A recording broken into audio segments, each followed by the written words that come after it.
కావేరి కాంచన వాళ్ళ ఇంటికి వచ్చి దీప కార్తిక్కి చెప్తూ ఉంటుంది, రేపు ఉదయాన్నే టిఫిన్ చేయడానికి మా ఇంటికే రండి అని చెప్పి అక్కడ నుంచి వెళ్ళిపోతుంది. ఇంకా కార్తిక్ దీప ఇద్దరు మాట్లాడుకుంటూ ఉంటారు. ఎలా వెళ్ళడం, అమ్మ ఏమంటుందో, అమ్మ కూడా వస్తే బాగుండు అని చెప్పి కార్తిక్ అంటూ ఉంటే, ఎలా బావా మరి ఒప్పించేది అత్తయ్యని అని దీప కార్తిక్ మాట్లాడుకుంటూ ఉంటారు. ఇంకా అలా మళ్ళీ బయటికి వచ్చి, అమ్మ రేపు పిన్ని వాళ్ళ ఇంటికి మనం కూడా నువ్వు కూడా వస్తావమ్మా, అందరం కలిసి వెళ్దాము అని అంటూ ఉంటే, నేను రాను అని చెప్పి కాంచన సీరియస్గా చెప్తూ ఉంటుంది.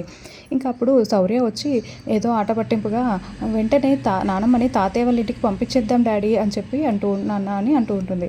ఇంకా అప్పుడు కాంచనకి చాలా కోపం వచ్చి, ఏం మాట్లాడుతున్నావే అని అంటూ ఉంటే, అయ్యో అత్తయ్య శౌర్య ఏదో తెలియకుండా మాట్లాడింది అని చెప్పి దీప అంటూ ఉంటే, అది తెలియక మాట్లాడినట్టు లేదు దీప, కావాలనే ఎవరో నేర్పించి అనిపించినట్టుగా ఉంది అని చెప్పి కాంచన సీరియస్ అవుతూ ఉంటుంది. ఇంకా దీప చాలా ఏడుస్తూ, నీ పాదాల సాక్షిగా చెప్తున్నాను అత్తయ్య, నేను తనకి ఏమి చెప్పలేదు అని చెప్పి అంటూ ఉంటుంది. కడుపుతో ఉన్నవాళ్ళు ఏడవద్దు దీప అని చెప్పి సీరియస్గా అంటూ ఉంటే, నేను నిజంగా అలా చేయలేదు అత్తయ్య, అంటే కడుపుతో లేకపోతే ఆడది ఏడవచ్చా అని చెప్పి అడుగుతూ ఉంటుంది.